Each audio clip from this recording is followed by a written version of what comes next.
Hello and welcome to lesson number 3.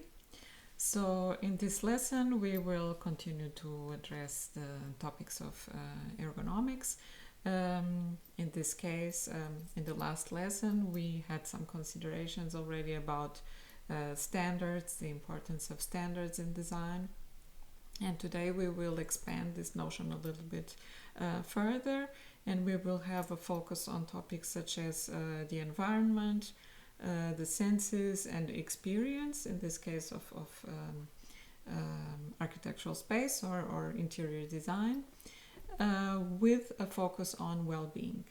So as we already learned from the introduction and from the first lesson, ergonomics as the science of work is the scientific discipline concerned with the interactions among humans and other elements of a system, and the profession that applies theory, principles, data, and methods to design in order to optimize human well-being and overall system performance. So in the other lessons, we had a little bit this overview of ergonomics, very focused on ergonomics as the optimization of systems. And we also learned from the history of ergonomics that in the beginning it really came from this necessity of the industry, very focused on production, but more and more was adapted to optimizing and to improve the life quality of humans. So nowadays, ergonomics is seen and worked from the perspective of human-centered design. And in this case, human-centered design really has this goal of finding standards and finding solutions which can be directly applied in design to optimize and to enhance the well-being and the life quality of humans. So I have here a rather cute picture for you. I hope you can see it. Well, there's a little bit of reflection with the camera. And this is Le Corbusier with the modular. And it's a picture by Lucien Hervé from 1952. And I just wanted to show you a picture because, as I mentioned in the last lesson, Le Corbusier invented this system, the modular. He was looking for the modernist standards. He was looking for these rules that could be applied in design to make sure that we would have design objects and interior and architectural spaces in cities that were made to fit the scale of the human body. So Le Corbusier's idea of human-centered design. I find it interesting that Le Corbusier is in this very carnal, haptic way, touching the building. So this idea of direct contact of the human body with the material, although we know that he did not succeed completely in his ambition, he also failed a lot in his ambition. But Le Corbusier's intention was to design focus on the human. So I just wanted to start with this as a little bit an excuse, because as Le Corbusier also wrote himself, the task of the architect is to strike the balance between the human being and the cosmos. So the standards of Le Corbusier were not just looking for a functional reason to exist, but they were also in a way a kind of metaphysical proposition in this case. Now I advance a little bit more from the modular, although this picture here is from 1952. The modular was revised. Also, the last revision of the modular was done in the 50s.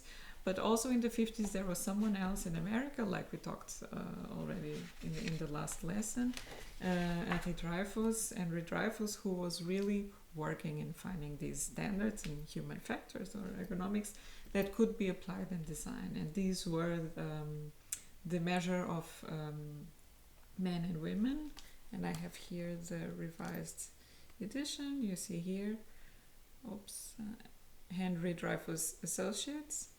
And you have this as a reference so that you can study. And so I opened here the book because there's of course, as you know, the book has all these regulations and the percentiles of the population, and also a lot of examples, for example here, of how you can arrange an interior space which allows optimal body space and body performance and so. And of course these standards have been revised over the years. What is interesting also, and as I mentioned also in the last class, was that people who were working in this topic, we who work in this topic of ergonomics, we are always a little bit going back and forth in time, and we are always building up on what was done before. So Dreyfus, of course, was very aware of the work of Le Corbusier for the modular, and he also had extensive knowledge on the industry because he was an industrial designer. So he developed a lot of product design. So he knew what the industry could do in terms of product design, and he was also very familiar with the work of Ernst Neufert, who I also mentioned last time. And these examples here that we have in this book, even in the revised edition, these examples are based on proposals by Ernst Neufert. So we are always building up on these standards.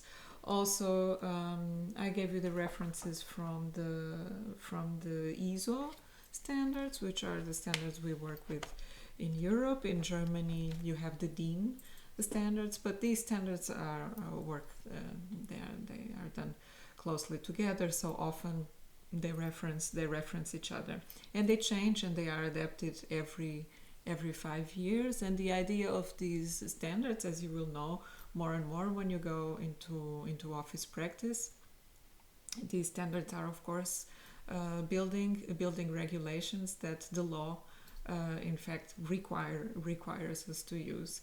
And often in practice we complain a little bit sometimes that we feel constrained, that we have to pay attention to all these regulations, the spatial regulations, the fire regulations, and it gets of course more and more complex, because now we also have a very strong emphasis on the topic of sustainability, so thermal regulations and so on. And of course these things were always important, but now due to the growing awareness we have on energy and energy loss, these things get more and more sophisticated. So but the whole purpose of these regulations, the whole point of these regulations, and this is how they are connected to ergonomics, is really to enhance as much as possible human well-being. So the comfort and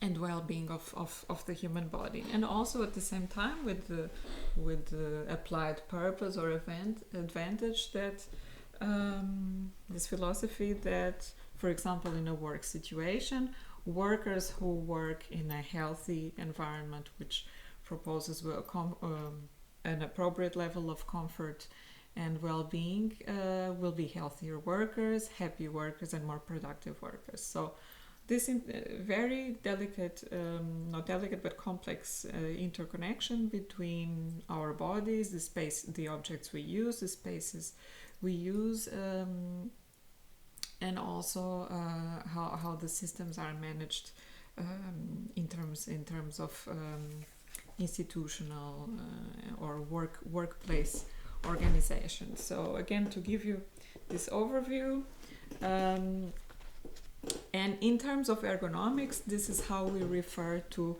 environmental conditions. So of course we can expand this idea of environmental conditions, and we can also see it from the point of view of ergonomics to a notion of sustainability, and thinking about, of course, we humans as integrated in the environment on a planetary and cosmic scale. But now we are referring to the environment as the immediate environment, so the built environment. And there's many factors in terms of ergonomics that have to be taken in consideration. And this has to do, of course, with the physiological constitution of the body itself.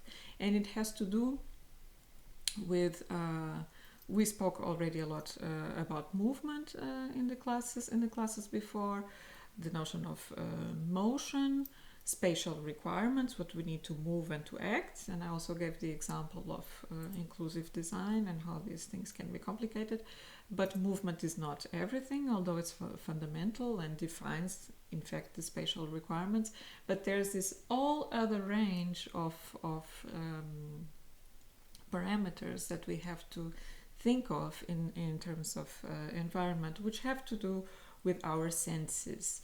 So which have to do with vision, hearing, smelling, even tasting. And it has to do also with our sense of balance and with our body awareness or sense of having and being inside the body, which is called proprioception. So this idea of the human body as this really complex, I said in the first video, machine, and I really want to remove because it just came with the flow of the talk, not a machine, but we are really these extremely sophisticated organisms. And it's true that in terms of ergonomics we are integrated in systems, so to say, work systems, but most of all we are organisms that belong in different ecosystems at different scales, and therefore to preserve and to take care of our human psychophysiological needs, there's many factors in the environment that we have to pay attention to make sure that we live comfortably, and that we have at the same time the security, the stimulation, and also the diversity and all the requirements that we need as much as possible to live well. So in this case, so this is just to give you a little bit of an overview. So which parameters that refer to our senses are directly involved, for example, in the setting of regulations. So one parameter, for example, has to do with our sense of hearing and has to do with noise. So what is noise, basically? So now we are talking about acoustics. Noise is basically an unwanted sound. Music, for example, depending on your taste, but music, for example, is not considered noise. It's something that we recognize as it can be of course very loud, and it can at some point become a level of noise.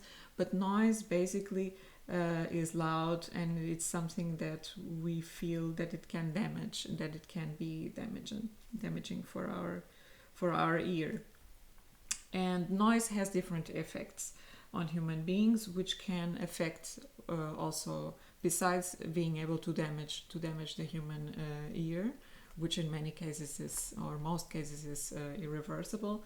Noise has other effects on human beings, which can, for example, affect higher mental processes. So a prolonged exposure to noise, and prolonged can be, for example, working in a room in your office and there's a construction site across the street. We live in Stuttgart and we know that in Stuttgart there's construction sites in many places. Now with Corona, actually they were a little bit more, things got a little bit more silent, and we could see the difference, unfortunately due to not positive reasons, but in a way we could really see the difference of how the reduction of noise from construction machines really made a difference. So being in an office, for example, and having a construction site across the street, of course there's people who are more sensitive and more aware, but even without thinking about just the exposure to such noise, creates nervousness, and this is scientifically proven, nervousness, irritability, and fatigue. So fatigue is a term that we use in ergonomics to define a level of strain that after a certain point can become damaging to the system, to the human body. Of course, in some cases, noise can be useful because it can help us to detect if something in the environment is not working right. So we are alert and we go check what's going on. For example, everybody knows if you're driving a car and if your car makes a strange noise, we are alert. Okay, this noise is a sign that something is not right, or the dishwasher or something like that. But this also has to do with our biological disposition to be alert to danger. Which means that if we are exposed to noises that after a certain level of time, depending on the pitch, on the loudness or intensity, on the timbre or tone, or the wave patterns, they might trigger in our brain fight and flight response. So our brain detects this kind of sound, which is classified as noise, as something that is damaging, which means that from the moment this happens, our body starts producing cortisol, which is a hormone which is produced by the trigger of fight or flight response, which means that the whole system is in stress and is producing this to be able to fight or to deal with the situation of danger. And we also know from scientific and medical studies that prolonged production of the human body of cortisol and other stress-related hormones is highly damaging. It can lead to cardiovascular disease. It can lead even to cancer. And of course, in a shorter amount of time, of course, there's also psychological consequences that, as I mentioned before, happen due to the irritability, nervousness, and fatigue. And this can, for example, be anxiety or depression, or also just building up from the mere frustration of, in the example I gave before, being at work, trying to be concentrated on a task, and having a permanent source of noise, or a source of noise for an extended amount of time that you might have or not control in. And this is one situation. There are, of course, other situations in which exposure to certain levels of noise is unavoidable. And the other example I give is, for example, the people who have to work in a construction site. So it's not just annoying or damaging for the people who have to hear it. Actually, it's even much more damaging and much more dangerous for the people who have to do this work. And of course, there are many studies in ergonomics that try as much as possible to improve the life quality of workers who have to work in this kind of situation and this kind of environment, and also who have to operate with machinery that not only produces these extremely loud noises, and they have to use it for long lengths of time. So for someone who hears this construction site work from a distance, it might last for some time, but for someone who works with this is their everyday life, and this is really extremely stressful. So being exposed to this kind of noise with the additional stress, and this is also an environmental component of being exposed to the mechanical vibration. So not only the noise, but this kind of mechanical vibrations that come from operating certain kinds of machinery, such as drillers and saws, any kind of heavy work. The increasing intensities of vibration can produce distraction, irritation, nausea, endurable discomfort, and under continual exposure, trauma or injury. So often reflex actions can be diminished or completely suppressed by certain vibrations. So this is really, and in terms of ergonomics, construction site workers are some of the people in this world who are more exposed to extremely dangerous and difficult work conditions, exactly because besides the noise and the mechanical vibration, there's also, of course, dust, So all these particles that, of course, with protection and so, that can be inhaled, but they might be absorbed not just through the nose, and so they can also be absorbed through the skin. So it's really difficult. Now we have, for example, we can say, oh, but we can add ear protection, and we can add mouth protection, and we can have gloves, and we can do these things. And of course, all these things help. It's true. But they also have other consequences. And now we are all going through this second stage of this corona experience. And here in Germany, the lockdown has been gradually eased. But now we are required to, here in Stuttgart, for example, to wear masks, to wear these fabric masks when we go shopping, when we have to do an interaction in an indoors space. And probably most of you already realized how tired you feel after wearing such a mask, because you're not giving your body and your brain the oxygen it needs for a certain amount of time. So you are restricted, you cannot breathe right. But for us users who go to the shop, to the supermarket, or wherever we go, we know that this is temporary. As soon as we leave, we can take off our mask and we can breathe some fresh air again. For the workers who are part of this of a working system and who have to constantly have a mask or a shield all day, in terms of ergonomics, this from the point of view of ergonomics, of course they are in a way, in some way they protect their customers and they're protecting the environment. They are also somewhat protected because they are very exposed, and the same I say, of course, of the people, the staff at the hospitals, obviously, and these should be mentioned first. But the bodily strain of having to have these masks on for prolonged amount of time is extremely stressful and uncomfortable. You probably also saw many pictures of medical staff, for example, in China and also in Italy, nurses and so on, who had to do these shifts of taking care of the people with the masks for hours, and after taking off their masks, that their faces were bruised. So not only not being able to breathe right, but to have the markings of having to use these masks for a prolonged amount of time. So obviously this corona situation happened very quickly, and we have to work with what we have.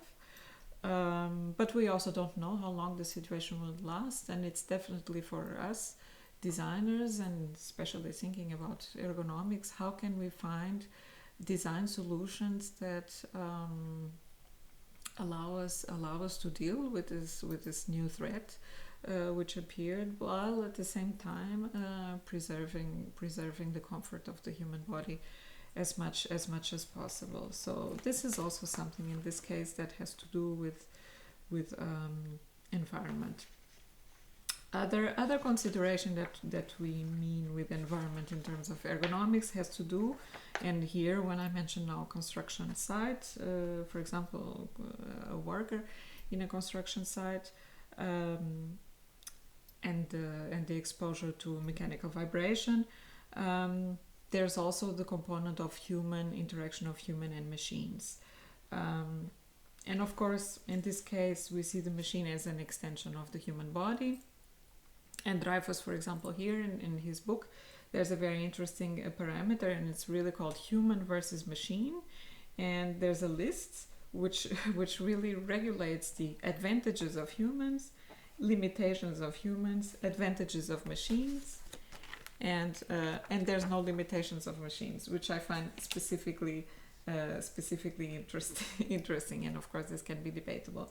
But one of the advantages of the machines, obviously, is that the machines can be very fast, can be accurate, can do things simultaneously, and can do repetition.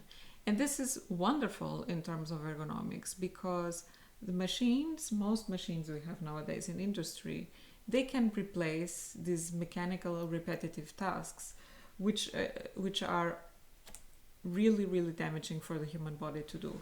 So in the beginning of industrialization, it was really necessary that the people working there were repeating with their bodies the same repetitive tasks over and over and over.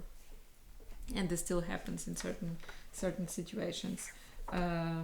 But in this case, technology in many situations brought an improvement, and of course it can always be better. But many things can be done now due to technology. For example, now we say we call the computer, and in the beginnings of computation, the first computers were not machines, they were humans, and many of them were women who were sitting on desks doing all these complex mathematics calculations by hand systematically, before we had machines that could actually do these calculations faster and faster. So there is definitely many wonderful things that the human body can do, but machines obviously can also help. So I wouldn't say human versus machine. I would say always human and machine. I think that as long as we have a healthy relationship to technology, we don't have to compete with technology. But it's in any case still always an interesting thought. Advantages of humans, just to put things in perspective. Humans have a higher capacity for detection, so we can detect a wide range of signals, exactly because, as I mentioned before, we have this extraordinary sensory perception. We can see through complex situations, so this has to do with our capacities for reasoning also. Flexibility, we can shift our attention quickly, so we can shift from one thing to the other. Judgment, we can use inductive reasoning, so have a hunch, a gut feeling, and intuition about something. Reliability, we can perform under adverse conditions, so we can motivate ourselves or be motivated to, in a difficult situation, find a solution and work on the solution and work on to solve problems. When the eye works well, we can see very efficiently, and connection between eye and brain that makes us able to make logical distinctions, so we can make observations. So these are some of the advantages of humans. Limitations of humans, according to Dreyfus: accuracy, we are susceptible to constant and variable errors. Speed, time is needed for decision and movement. Force, it depends on the body part in use and the level of fatigue. Computation, slow and inaccurate. Decision making, the optimum strategy is not always chosen. Information, overloading, stress, and boredom can affect performance. We know from machines that machines don't necessarily get bored, but machines also get overworked, and often it happens. We know this from architecture and interior design school, that when we are using our CAD programs for 5 or 6 hours, and if we do it without break because we just don't want to stop and we want to get things done and continuing, and maybe forgetting every 1 hour to save and make a new version of the drawing, sometimes the machine might get tired or give us a sign that we should have taken some breaks every now and then crash, and then we might lose what we did.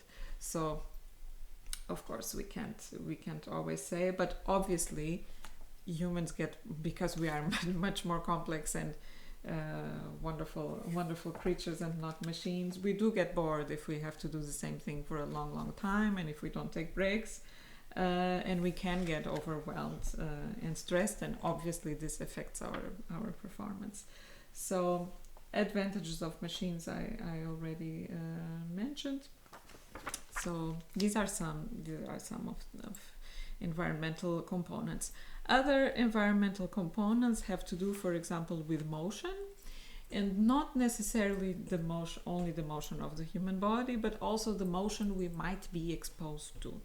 So normally when we talk about, so you are, in this case, this class is originally intended to interior designers, But interior design or architectural space isn't always set in a steady situation. So if we are designing for an interior of a submarine or a cruise ship or a spaceship or airplane, we have to consider motion.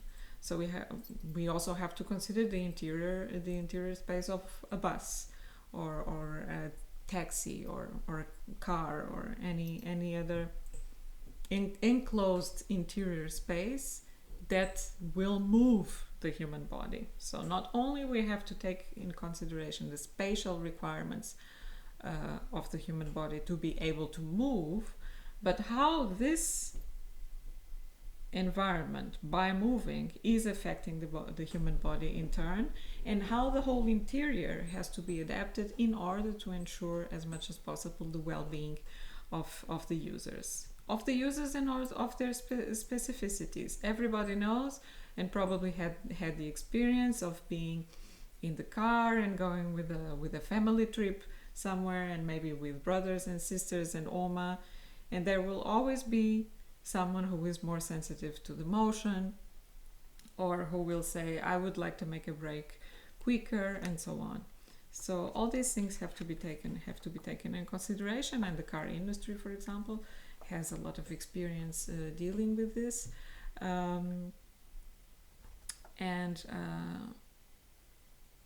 So I will just give you an example of because for example, these theme park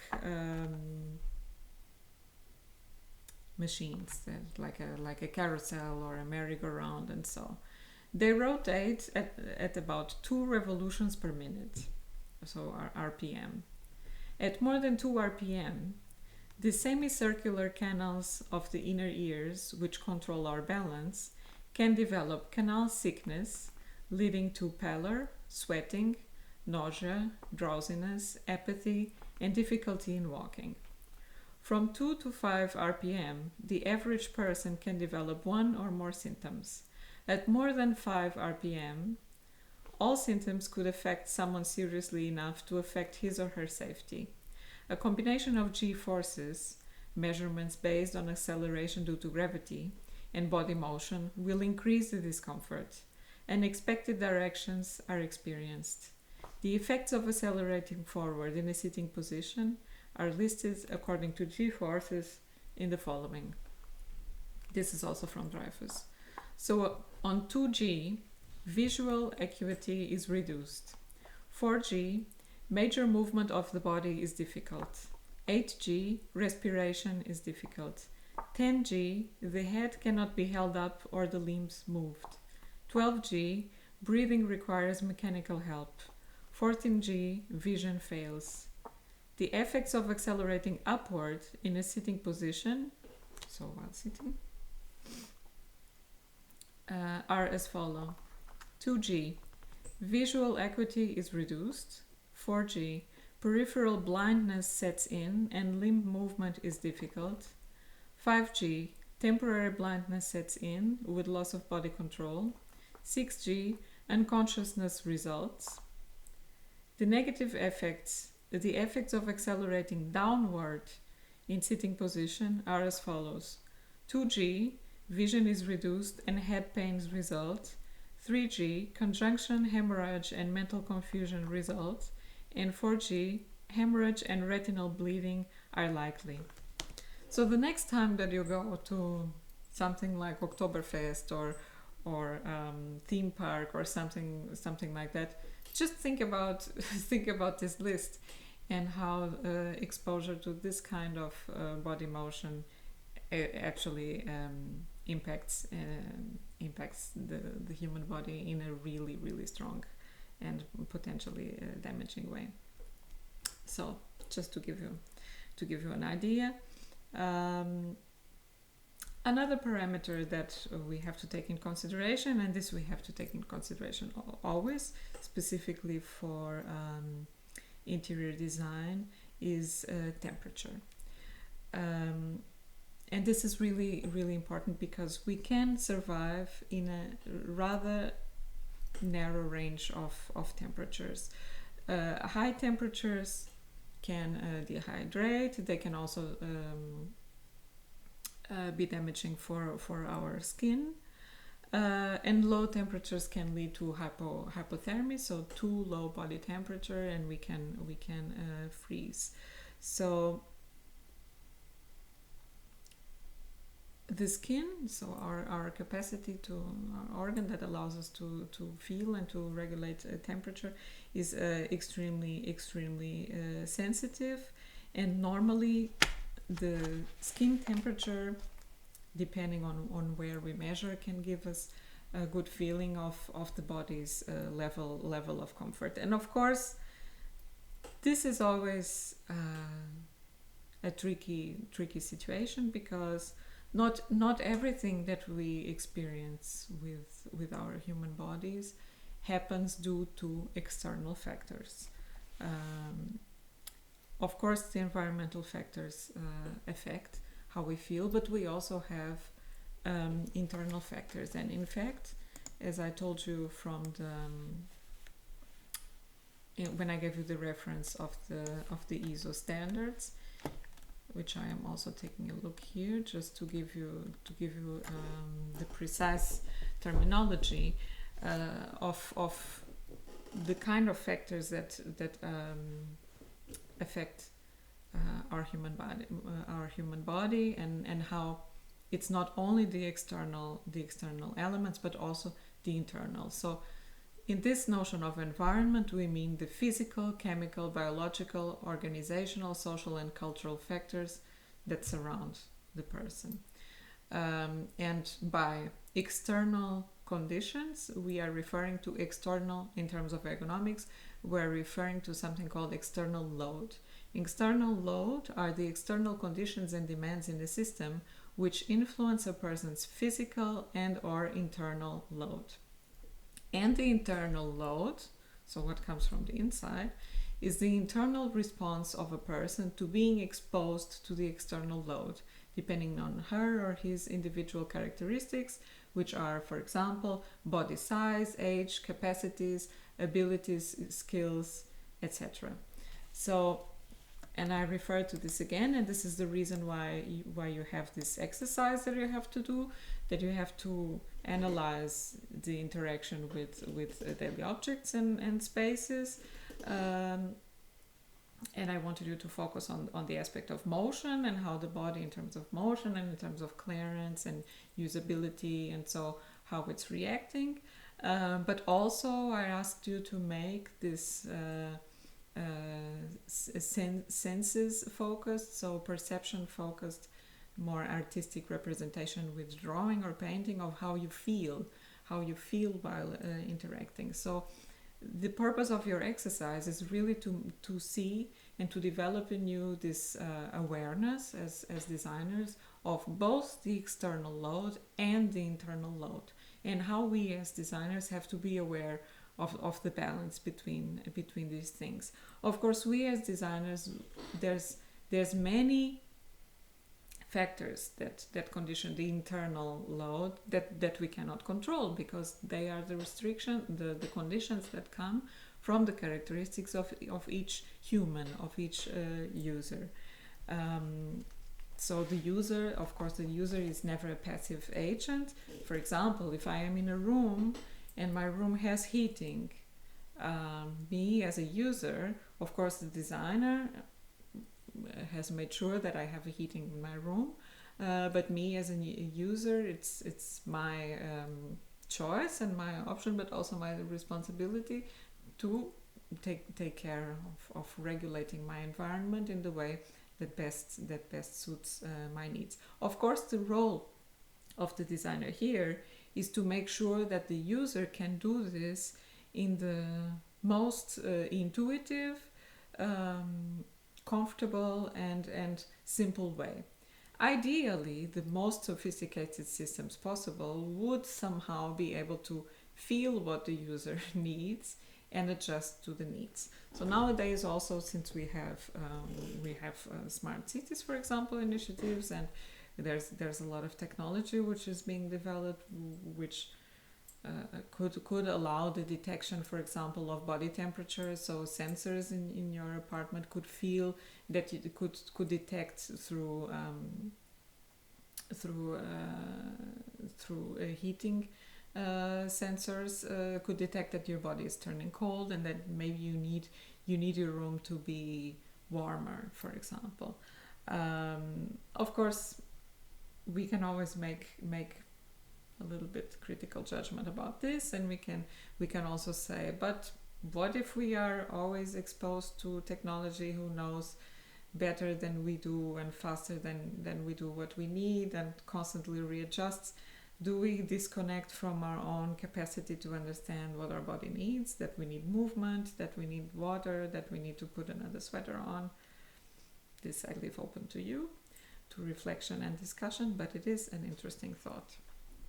So this was just talking about temperature. Other external factors have to do, for example, with chemical hazards, and in the context of interior design, this has to do, for example, with the materials we choose to work with. So in the past, for example, materials such as asbestos were used in insulation and so in buildings, and they are extremely toxic, and now they are forbidden, but there still exist in the world buildings which unfortunately still have asbestos, which is highly damaging for the human body. And there's many other materials and substances which are damaging for the human body.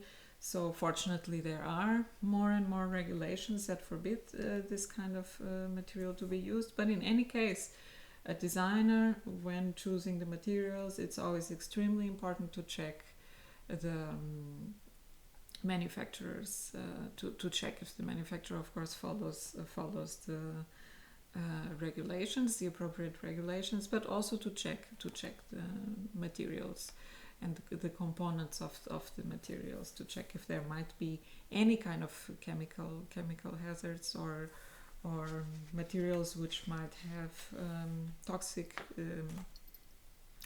effect in the human body just by being exposed to for a prolonged amount of time. So this is also something we have to take in consideration. There's also the question of radiation. So, for example, people who work in health industry, so who have to work, for example, with technologies such as X-ray and so on.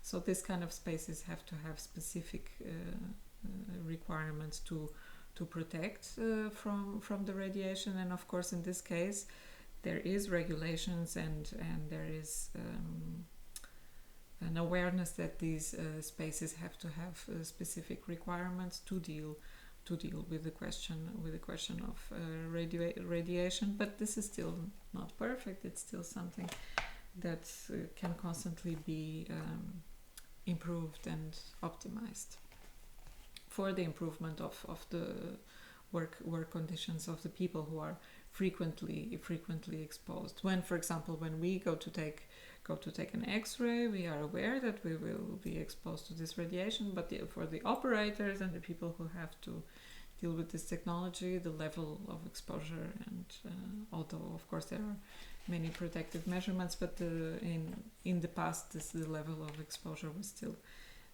extremely high. Another environmental parameter that, for example, in interior design is extremely important in terms of environment, surrounding environment, is color. And color, of course, color is also used, for example, as a color codes for road safety and railroads and industrial safety and so on and so on. But in terms of interior design, here we talk more about, for example, about the psychophysiological effects of color. in interior design, and a lot of work was developed, for example, by NASA, since color was was used, and it was very important to assure the comfort and well-being of the crew in space, because of course light was artificial, so light and color was used to regulate the moods, and also to give all sorts of sensory stimulation that, when being in an isolated environment out of space, were extremely important. Of course, color, in terms of color psychology, we have this is a very complex field, and of course there's a lot of research around it. You probably noticed in many settings, for example, in settings which are really dedicated to the topic of well-being, such as hospitals, home for the elderly, dentist practices as well. This kind of settings already since a few decades, I would say, have consciously used theories from color psychology to increase the well-being of the users. So there's certain hues of colors that we know that are related to certain psychological states. So you might have noticed that often hospitals have a lot of pastel colors, like yellow and lavenders and peach, subtle peach tones, also blues. So and also, for example, walls which have a picture or reproduction of a scene in nature. So it is scientifically proved that in terms of psychology, such colors make us more calm. And nowadays it's not just theory. We know that this has an effect in the human body because we can measure it. So we can measure it. Neuroscience, for example, we can use now machines that can give us feedback and see how the brain is responding to being in an environment with certain colors or certain stimulations. And of course we know that there's other colors that are more stimulating and more exciting, such as red and orange and yellow. But depending, of course, this all depends on the context and on the situation. So if I'm going out in the evening and having a drink with friends, and so perhaps it's interesting to be in a bar that has contrasts between black and perhaps purples or blues or reds, this kind of stronger colors. But at the same time, the same colors in a different context or in a different design environment, of course, but also with different light, that they can give us a feeling of danger, of anxiety. And we know, for example, from marketing strategies and from packaging, a lot of packaging we see, especially from candy, and this kind of stuff uses extremely bright and aggressive colors because, of course, our eye detects them immediately, and they are stimulated, and they are designed in a way that triggers visual interest and curiosity. And then, of course, the whole thing which is in there is also designed and engineered to trigger our taste and our senses and of course our brain, and give us some kind of fat and sugar dopamine kick that boosts the whole sensation. So also important to say that we as human beings, we are not functional machines. We one of the things that are really specific about us is that we also search for pleasure. We actively search for pleasure and for joy. So whatever rewards us, gives us a feeling of goodness or well-being, even if it's short, for a short amount of time, we will. It's in a way natural. That's how we work. We will want to have and repeat this sensation again. So just of course we can make the same connection to interior design, Give an example of a cafe or a restaurant or a library or a church or even a study university and so on. Depending on how it is designed, and the better the design is, the better the architecture, the interior design, and also how everything works in there, and the more positive associations we have with those places, or not just necessarily positive, but most importantly meaningful, how more meaningful these experiences are, the more we will connect and bond to those places. So of course this is important because not just ergonomics in a functional sense, but we can even extend it for psychological, existential aspects. We human beings, we have an innate tendency to bond with our environment and to establish these emotional links with the spaces and the places we deal with on a daily basis. And of course these spaces promote our social interaction, promote connections between people. Nowadays, for example, with our corona situation, I noticed in Instagram and in Facebook how many of you students have left messages saying we really miss being in class, we miss going to class. And of course you do. You miss being in the building, you miss being with your colleagues, being in that whole situation, because it's a situation where you are used to learn. It's your learning environment, and it's an environment which was designed in the way that this learning is as much as possible a rewarding experience for you who are learning there, and also for us who teach. Now we are doing this experiment, so we do as much as possible to make a learning situation which is rewarding and also stimulating for you. I also myself, for example, when I in the beginning of the semester, how do I prepare these lectures, was looking around in my room. How can I make my room as much as possible a pleasant learning environment for who will watch, or students who will watch these videos, and be able to connect to the content, and as much as possible also to connect to me. So not just to give you the functional facts of what I am teaching you, but also to, as much as possible, give you a learning experience. So just also extending a little bit the perspective, but we were talking about color and about color psychology. So here, for example, I will give you, again from Dreyfus, some ideas on color psychology, but I would like you to listen to this with an expanded view, because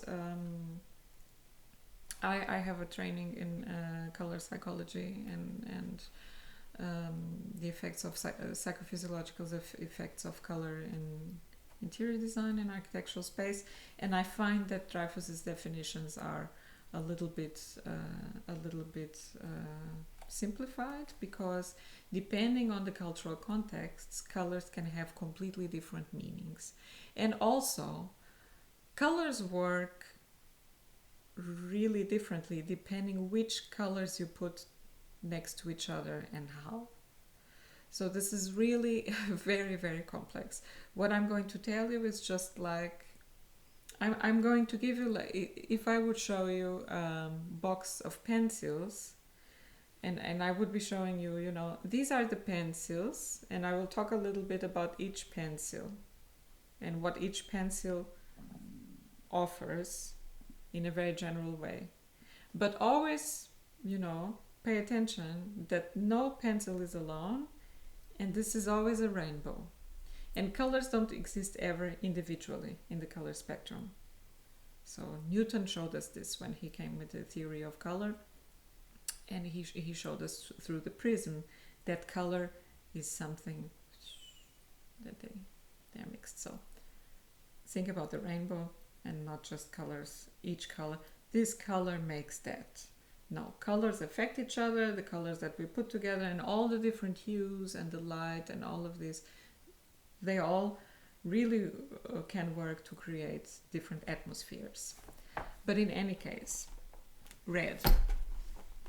According to this manual here from Dreyfus, colors have always been associated with emotions or assigned meanings. Here some examples. Red, fire, danger, stop, excitement, aggression and love. Orange, heat, orange juice, pumpkins, Halloween. Yellow, sun, cheerfulness, warmth, caution. Green, nature, vegetation, go, St. Patrick's Day. Blue, sky, water, coolness, victory in competition. Purple, morning, royalty, sacredness, Easter. Gray, neutrality, the navy, dullness, overcast day, gloom. White, virginity, marriage, snow, or the Chinese symbol of death. And black, morning, formality, evening clothes.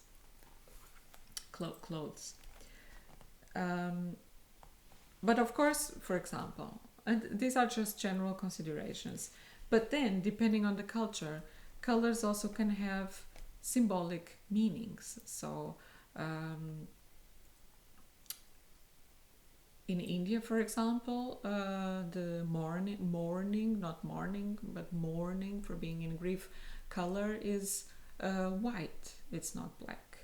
And in India, when we go to India or see pictures of India, there is a lot of use of very bright colors, reds and oranges and yellows, and these colors are usually very saturated and really, really highly pigmented, and we see them in many different situations, and especially in people's clothing, because they have it's a perception that, for example, we in Europe don't different perception that we have from color, and of course this is just one very simple general example. There's many examples, but just to give you an overview of color. Of course, we also know that color is also important in food, and as I mentioned before with the example of candy, but we also choose candy was of course a little bit a provocative example, but we have developed also to recognize in our environment what we can and we cannot eat and what we might want to eat, and before we do, we look and maybe that looks good, the color looks good and the shape looks good and the smell, and maybe it also tastes good, and trying a little and then seeing is it poisonous or not, what happens, waiting some time, and then now we don't have to do it, but in the beginning that's how it was. And actually my cat still does it like this. When you give her something new to eat, the first thing is very suspicious, then going with the paw, slowly, consistency, okay, then trying out, waiting a little bit, okay, nothing weird happens, okay, maybe I like it, and then as the trust develops and the system did not, or the organism did not react in an adverse way to the substance, and then okay, more. So we also developed in such a way, and in many ways whenever we try something new, of course some people are more adventurous than others, but in general we are careful. So here just an example of some images of sensing and stimulating the senses through color and scent and of course taste. So these were some considerations about the role of the senses in the environment, and how we have to pay attention also to these considerations in architecture and in interior design. I mentioned to you before that there is a lot of literature that directly addresses this topic, so I would like to give you also some recommendations. So, for example, I would give you this is a book from John Seisel, and it's called Inquiry by Design, and it's a rather big book. But it's one of the first books which address the topic of neuroscience and architecture. So this is really scientific research on the brain and behavioral sciences applied to architectural and urban design. So neuroscience in architecture, interiors, landscape and planning, with a focus on environment and behavior. So of course now I don't expect you to read on this course. We don't have much time, but I just wanted to give you as a reference, and also to show you that these considerations of building and designing, considering the experience of the human body, that this is not just something that we do by trial and error. Of course we do it, but we are always experimenting, but we are not experimenting based on on nothing. We work with the standards, and all these standards come from decades of study which are constantly improving. And nowadays, with connection also with neurosciences, we start to understand much better how our environment directly impacts our behavior, how we shape our environment, and our environment shapes us back.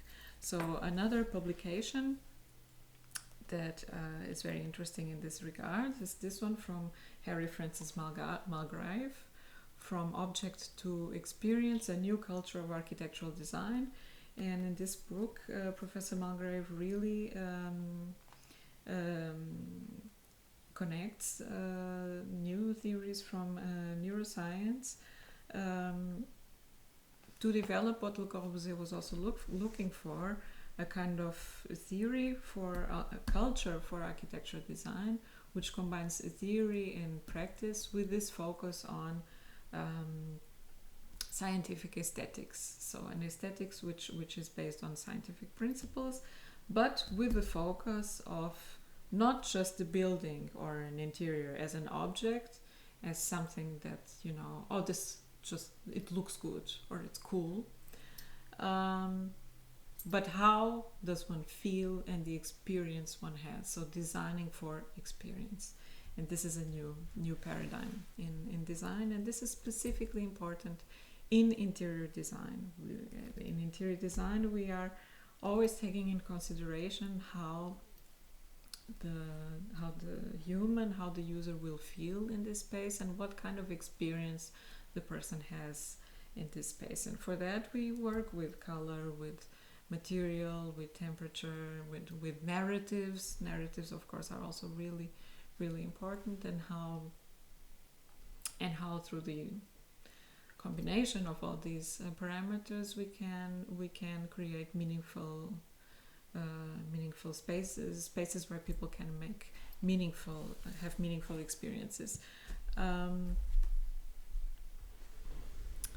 Another aspect that is important, and now going back more to this, I was talking about ergonomics more in this wider view, and now I reduce it a little bit more again to the more traditional view of ergonomics, and to talk a little bit about the idea of comfort.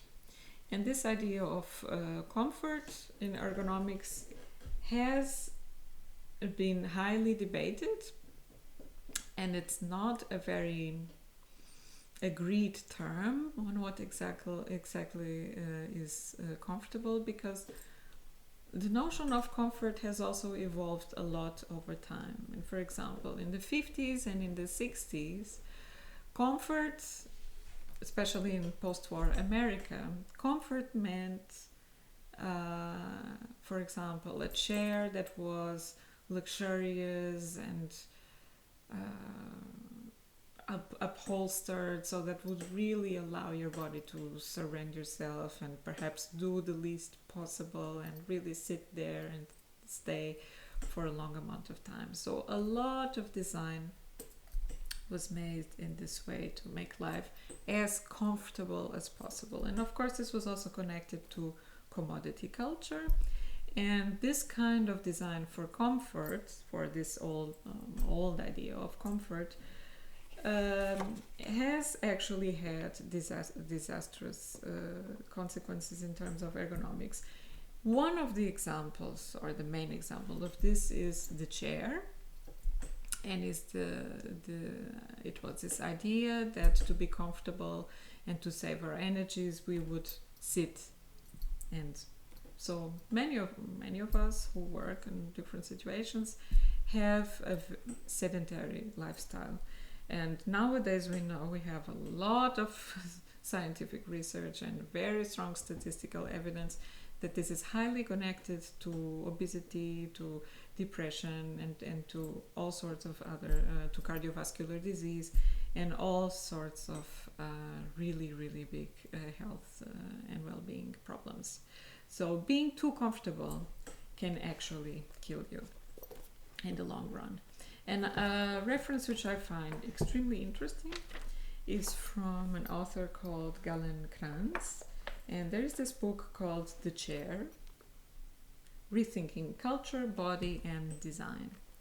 And Galen Kranz, just to give you a little bit an overview who she is, she's a PhD and she's a professor of architecture at the University of California at Berkeley, specialized in the sociology of architecture. She is also a certified teacher of the Alexander Technique. So maybe some of you don't know, but the Alexander Technique, it's a system of body training which was developed. I mean, you know yoga as a system of body training. The Alexander Technique also works with the movement of the human body in a way that it uses the movement of the human body and the whole the own's body capacity to feel, so somatic to develop somatic self-awareness. So a practitioner of of the Alexander Technique is able to be tuned to how the body feels and learns how to use the body in a way that it improves posture, is able to better distribute efforts while doing tasks, and not only working more efficiently, more elegantly, but also to reduce and deal with, for example, chronic pain under certain physical conditions. So Galen Kranz really made this book that combines her knowledge as a designer, as an educator of design, and as a somatic practitioner, to question many notions that we have in design. And I will read for you here something that she has. So she works with, and Galen Kranz is a big influence also from my work. You know that I work as a designer and also as a performance artist. And as a performance artist, I always do these design experiments with students. Unfortunately, now we don't have a classroom, so we cannot do this in the way that I normally do.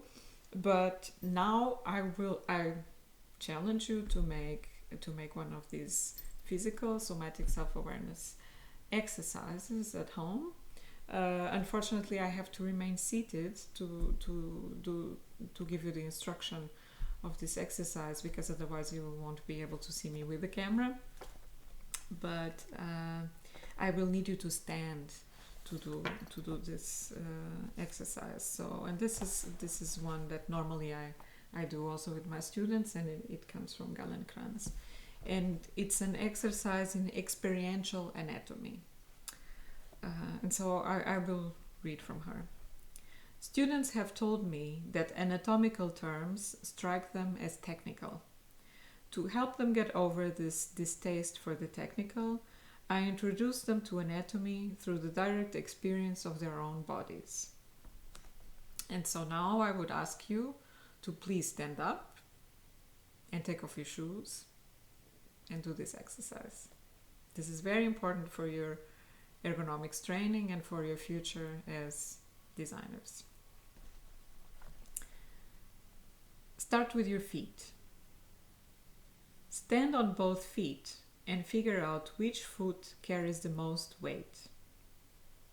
The right, the left, Now focus on one foot, the right. Draw an imaginary line from the space between the big toe and the next toe straight through the heel. Then ask if the inside or the outside of the foot carries more weight. Now divide your foot the other way across the middle. Does the front, where all the toes are, or the heel at the back carry more weight? Now combine the two lines and you get 4 quadrants. Which one carries most weight? Every combination is possible, and in my classes someone always represents each possibility. Still standing, try to balance the weight equally between all 4 quadrants. Notice what happens to the rest of your body to make those changes. You might have to make adjustments in your pelvis or lower back, or even in how you carry your head, in order to even out the way the weight is transferred to your feet. This demonstrates how the entire body is interrelated, and it also helps you feel from the inside that anatomy is just a way to talk about experience we have in our own bodies. We are not undifferentiated, homogeneous lumps. Once you experience that the heel is different from the toes, and that the bones leading to the toes, think about the rest of the body's internal differences becomes easier. For example, we can easily recognize that our spines are different at the top than at the bottom. The top is thinner, made of smaller bones, the bottom thicker and heavier, made of bigger versions of the same kind of bones, the vertebrae. The spinal column curves forward at the neck, the cervical region, backward at the upper back, thoracic region, forward again at the lower back, lumbar region, and back out again at the arrowhead-shaped plate at the base of the spine, the sacrum.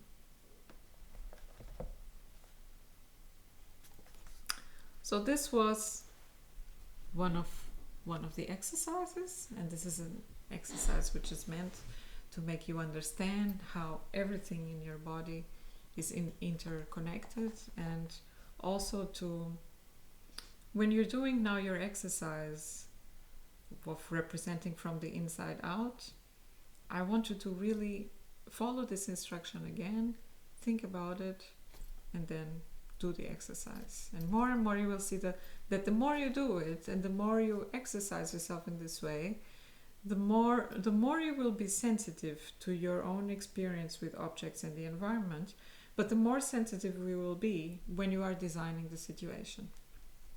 Because you are already designing, having in mind this experiential dimension of the design.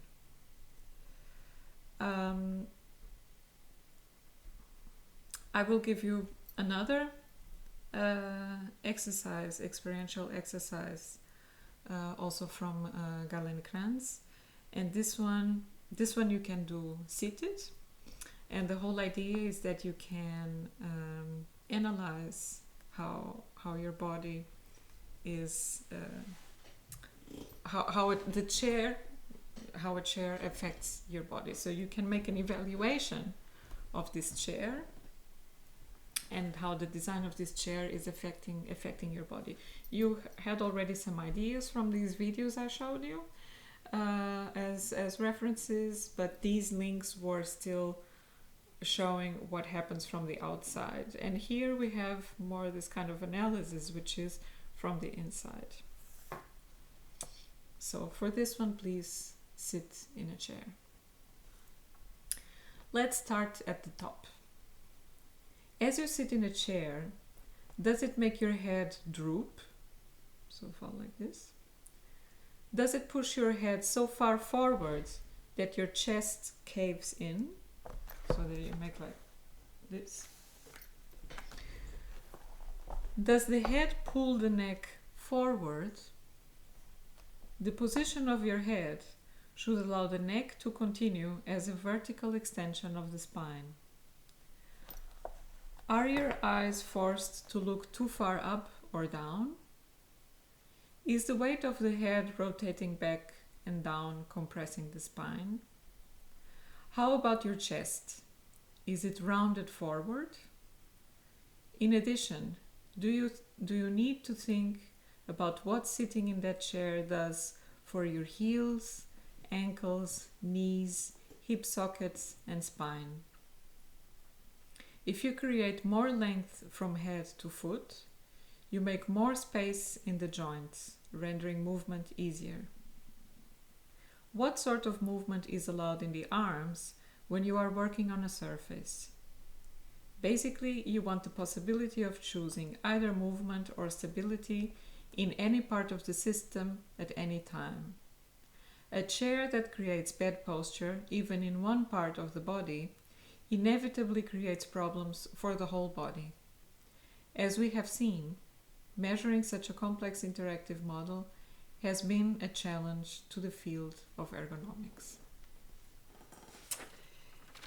And so we are almost reaching the end, but I wanted to give you this as a reference because you also have in your study curriculum, not with me, but with another colleague at HFT of chair design. And I hope you should always, see that each one of these courses, each classes you take, that they are not isolated systems, they are integrated in this as a whole.